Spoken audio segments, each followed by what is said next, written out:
અમારા સમાજના જે અગ્રણી છે એવા અમારે શૈલેષ ગિરી બાપુ મામાદેવ જગ્યાના મહંત અને 1008નું જેમને પદ મળ્યું બિરુદ મળ્યું છે એવા અમારે શૈલેષ ગિરી બાપુ અને મહેશ ગિરી બાપુ જે પત્રકારની ભૂમિકા નિભાવે છે અને સમાજમાં સત્ય અને સાચા સમાચાર પહોંચાડવાનું કામ કરે છે.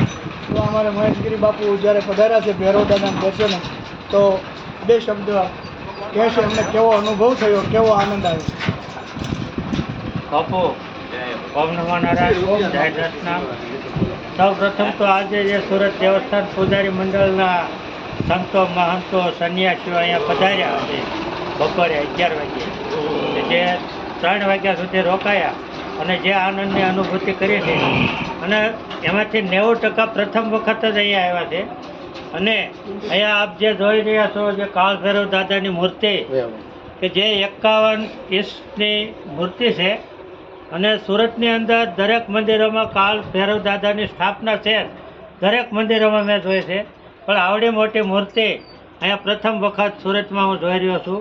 જે 51 ઇંચની જે અયોધ્યામાં રામલલ્લાની સ્થાપના કરી એ મૂર્તિ પણ 51 ઇંચની જ છે અને જોગાનું જોગ આ મૂર્તિ પણ 51 ઇંચની જ છે. અને કાળ ભૈરવ દાદાના અલૌકિક દર્શનનો લાભ લોકો એના જે સ્થાનિકો છે તે પણ લઈ રહ્યા છે.